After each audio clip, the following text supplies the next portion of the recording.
कभी किसी पक्षी को घोंसले की नींव बनाते देखा है? अथक परिश्रम करके तिनका तिनका बिटोर कर वो पक्षी अपना घोंसला बनाता है, अपनी संतान के लिए एक सुरक्षित घर बनाता है। और फिर कहीं से तीव्र आंधी आती है, भारी वर्षा होती है और उसका घोंसला तिनका तिनका करके बिखर जाता है। फिर वो पक्षी क्या करता है? वो रोता नहीं, ना ही विलाप करता है। वो बिना विलंब करे फिर से अपना घोंसला बनाना प्रारंभ कर देता है और सफलता पाता है। फिर हम क्यों छोटी छोटी असफलता से भयभीत होकर परिश्रम करना छोड़ देते हैं? एक बात सदा स्मरण रखिएगा, हर वृक्ष कुल्हाड़ी की एक मार से नीचे नहीं गिरता, हर चट्टान घन के एक प्रहार से नहीं टूटती। सफलता पाने के लिए अनावरत परिश्रम करना ही मात्र एक मार्ग है। स्वीकारण, सत्य का स्वीकारण मनुष्य के लिए बहुत ही महत्वपूर्ण है। जब तक मनुष्य सत्य को स्वीकार नहीं करता, उसे असत्य से लड़ने की शक्ति प्राप्त नहीं होती। जब आप भोजन करते हैं तो क्या होता है? आपका पेट स्वीकारता है कि वो भर चुका है और आप भोजन करना बंद कर देते हैं। जब आपको निद्रा आती है तो क्या होता है? आपका मन स्वीकारता है कि आपका शरीर थक चुका है और उसे विश्राम की आवश्यकता है। उसी प्रकार जब आपको किसी व्यसन को रोकना हो तो आपको स्वीकारना पड़ता है कि बहुत हो चुका, चाहे वो लालच हो या मदिरापान।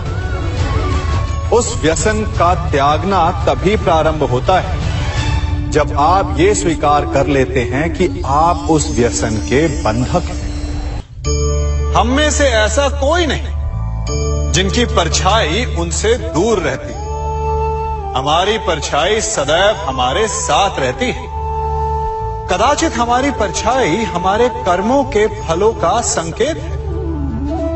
कदाचित इसी कारण कई बार हमें अपनी परछाई से भय भी लगता है, परंतु इस भय से निवारण पाने का एक साधन अवश्य है। वो है सूर्य की ओर मुख करना या किसी प्रकाश के स्रोत की ओर मुख करना, क्योंकि तब हमें हमारी परछाई दिखाई नहीं देती। यदि इसे जीवन के संदर्भ में देखें तो ये प्रकाश का स्रोत शुभ कर्मों की चेतना है। यदि आपके मन में शुभ कर्म करने की इच्छा है तो आपको कभी भी अपने कर्मों के फल का भय नहीं होगा, क्योंकि यदि आपका मन शुद्ध होगा तो आपके कर्म शुद्ध होंगे और शुद्ध कर्मों का फल कभी अशुद्ध नहीं हो सकता। आज मैं आप सबको एक कथा सुनाता हूं। एक दिन प्रातः एक व्यापारी अपने घर से निकला। घर से निकलते ही एक बिल्ली ने उस व्यापारी का मार्ग काट दी। व्यापारी घबरा गया। वो फिर से घर लौट गया और शुभ घड़ी की प्रतीक्षा करने लगा। और जब वो पुनः अपने घर से निकला तब वो वाहन जा चुका था जिससे राजा तक पहुंचकर उसे भेंट देनी थी। राजा को भेंट नहीं मिली। राजा क्रोधित हो गए। राजा ने उस व्यापारी का व्यापार बंद करवा दिया। इस कारण व्यापारी क्रोधित होकर घर पर अपनी पत्नी से लड़ बैठा। पत्नी अपने बच्चों समेत मैके वापस चली गई और उस व्यापारी के जीवन में यदि कुछ रह गया था तो केवल अंधकार। और इन सब का कारण वो उस बिल्ली को मानता रहा जिसने उसका मार्ग काटा था। ऐसा ही एक दूसरा व्यापारी राजा को भेंट देने निकला और उस व्यापारी का मार्ग भी एक बिल्ली ने काट दिया। वो व्यापारी तनिक घबराया, परंतु उसने आगे बढ़ना अधिक उचित समझा। राजा तक वो समय पर पहुंचा। उसने राजा को भेंट की। राजा प्रसन्न हुए और राजा ने व्यापारी को अपना व्यापार बढ़ाने की अनुमति दी, स्वर्ण आभूषण दी।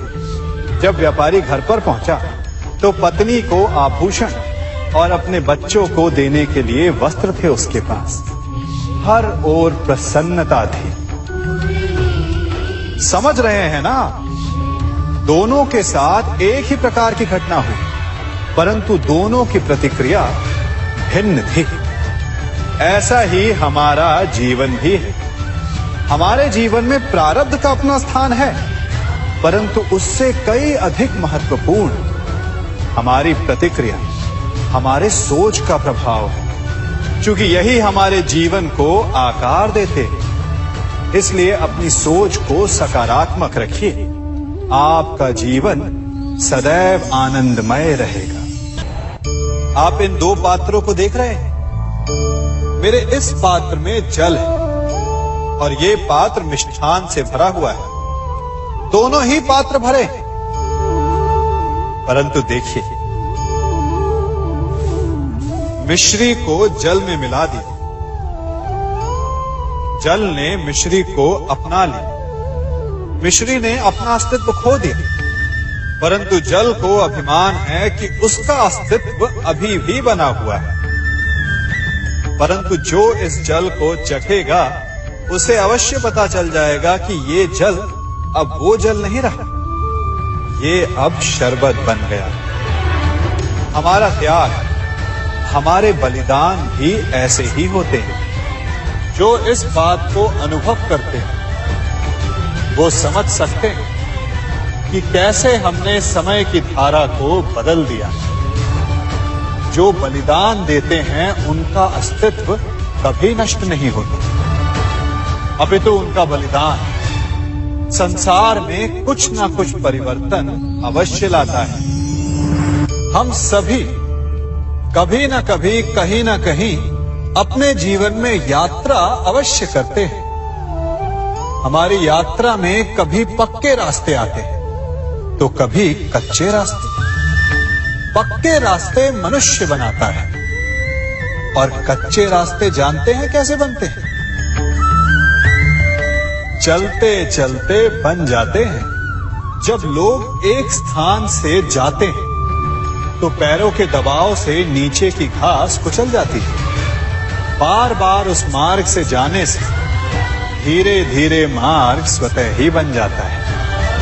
और यही जीवन है, यही नियति है। जब आपके जीवन में आपको मार्ग ना मिले तो रुकिए नहीं, आगे बढ़ते रहिए और आपके पैरों के दबाव से मार्ग स्वतः ही बन जाएगा।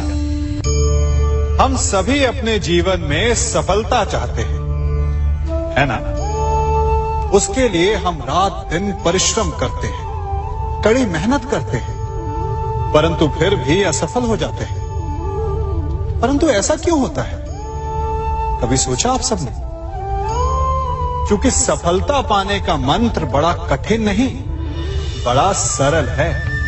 उचित विचार, उचित समय, उचित स्थान पर उचित प्रहार। जब आपके विचार, समय, स्थान और प्रहार यानी परिश्रम उचित है तो सफलता आप ही को मिलेगी। जिस प्रकार एक लोहार लोहे से कुछ बनाते समय उस लोहे के सही ताप तक के आने की प्रतीक्षा करता है और समय आने पर उचित स्थान पर पर्याप्त बल से प्रहार करता है और लोहा आकार ले लेता है, ठीक उसी प्रकार आपकी सफलता भी आकार लेती है।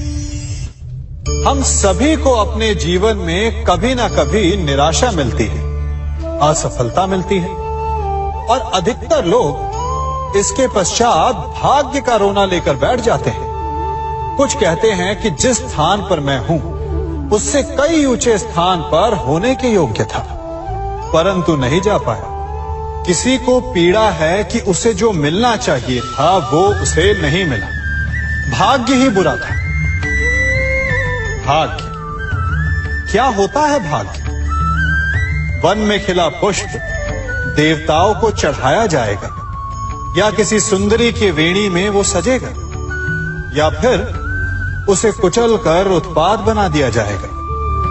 ये सब एक पुष्प के नियंत्रण में नहीं होता, परंतु जब तक उस पुष्प का अस्तित्व है सुगंध बिखेरना उसके वश में अवश्य है। परंतु भाग्य हमारे वश में नहीं, और जो हमारे वश में नहीं उसके लिए दुखी होने से क्या होगा।